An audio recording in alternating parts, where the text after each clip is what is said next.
আসসালামু আলাইকুম, কেমন আছেন বন্ধুরা? তো আজকে আবার চলে এসেছি আমার বরিশাল ভিলেজ লাইফ উইথ কুকিংয়ে। তো আমার কিচেনে আপনাদের নিয়ে আসলাম একদম সরাসরি। এখানে কচি লাউ নিয়ে আমি কষাচ্ছি, যে রান্না করার জন্য কচি একটা লাউ নিয়েছি আমাদের গাছ থেকেই।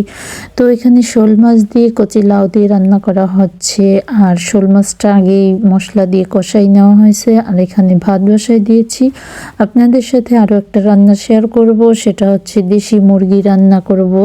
তো সেটা থাকবে ভুনা। তো তার জন্য এই যে লাউটা বসাই দিই, তারপরে বসাই দেওয়ার পরে এটা হয়ে যাবে। হয়ে যাওয়ার পরে আমি আপনাদের সাথে আবার দেশি মুরগিটা রান্না করা দেখাবো। তো এই যে দেখুন আমার লাউয়ের কালারটা কত সুন্দর হয়েছে, একদম গাছ থেকে কচি কচি একটা লাউ আনা হয়েছে। আর আমার কাছে এই যে লাউয়ের তরকারি দিয়ে শোল মাছ দিয়ে খুবই ভালো লাগে, আমি খুব পছন্দ করি লাউয়ের তরকারিটা।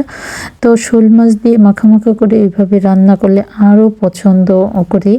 তো এখানে সেই পছন্দের তরকারিটা রান্না করা হচ্ছে। আর ওদিকেও আমার পছন্দের আরেকটা তরকারি হচ্ছে দেশি মুরগি রান্না করব। তো দেশি মুরগিটা সব প্রসেসিং করা হচ্ছে, আপনাদের দেখাইনি। দেন এরপরে আমি যখন মশলা দিয়ে কষাবো তখন দেখাবো। তো এখন আপনারা আমার লাউ রান্নাটা দেখতে থাকেন, লাউ রান্নাটা হতে থাকুক। আর এটা হয়ে গেলে আপনাদের সাথে আবার দেশি মুরগি রান্নাটা দেখাবো। আর দেখুন তো আমার লাউয়ের কালারটা কত সুন্দর, কালারটা দেখলেই মন চায় খেয়ে নিই। তো এই যে সেই দেশি মুরগি, জানেন তো দেশি মুরগিতে কিন্তু অনেক বেশি মাংস হয় না। তো এখানে আমি সব মশলা, হলুদ, মরিচ, তারপরে আদা, রসুন, জিরা বাটা সব কিছু দিয়ে, একদম তেল, লবণ সব কিছু দিয়ে এখানে মাংসটাকে আমি হাত দিয়ে ভালো করে ম্যারিনেট করে নিচ্ছি। ম্যারিনেট করে তারপরে আমি বসাই দেব।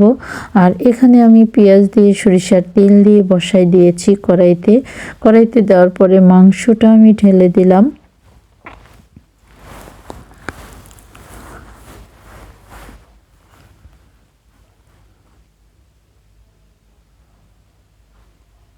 তারপরে এটাকে আমি ভালোভাবে নাড়াচাড়া করে নিচ্ছি, কষাই নিচ্ছি। আর এটার মধ্যে কোনো আলু টালু কিচ্ছু দেওয়া হবে না, শুধু এটাকে ভুনা করব, দেশি মুরগির ভুনা করব। তো দেশি মুরগির ভুনাটা খেতে কিন্তু অনেক মজাই হয়। আর আপনারা জানেন হাতে মাখা যে কোনো মাংসর রেসিপি বা শোল মাছের রেসিপি, এগুলো কিন্তু খুব মজা লাগে হাতে মাখা যে তরকারিটা। তো আমার রান্নাটা হয়ে গেছে। আর এই যে দেখুন আমার এই যে একদম গায়ে ঝোল ঝোল করে ভুনা করেছি। আর সময়ের অভাবে আমি দুইটা